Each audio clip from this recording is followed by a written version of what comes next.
আমি তো তোমাদের আগের ব্লগেই বলেছি ডাক্তার আমাকে সব সেদ্ধ সেদ্ধ খেতে বলেছে, বেশি ঝাল মশলার খাবার খেতে বারণ করেছে, মাছ মাংস খেতে বারণ করেছে। তো আমি এখন রাত্রেবেলা কি খাচ্ছি দেখো, আতপ চালের সেদ্ধ ভাত।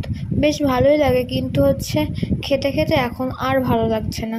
কারণ 5 মাস আমি এই খেয়েছিলাম, তারপরে একটু যেই খাওয়া শুরু করলাম আবার এই সমস্ত প্রবলেম স্টার্ট হয়ে গেল।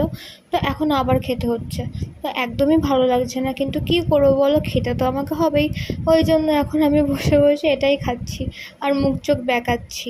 আমার একদমই ভালো লাগছে না। আর এখন উপরে চলে এসেছি ওষুধের ব্যাগ নিয়ে, আর এই এক ব্যাগ ওষুধ। দাঁড়াও এক এক করে দেখাচ্ছি তোমাদের আমি কী কী ওষুধ খাই। এটা খাই, এটা আমার ইচিং প্রবলেমের জন্য দিয়েছে এই ওষুধটা, লিভারের। আর এটা খাই, এটার একটুখানি আছে, একটুখানি হলেই শেষ হয়ে যাবে। আরও একটা আছে, আর এই যে এটাও অল্প কটাই আছে, এটাও শেষ হয়ে যাবে। তো রোজ রাতে আমি এতগুলো ওষুধ খাই।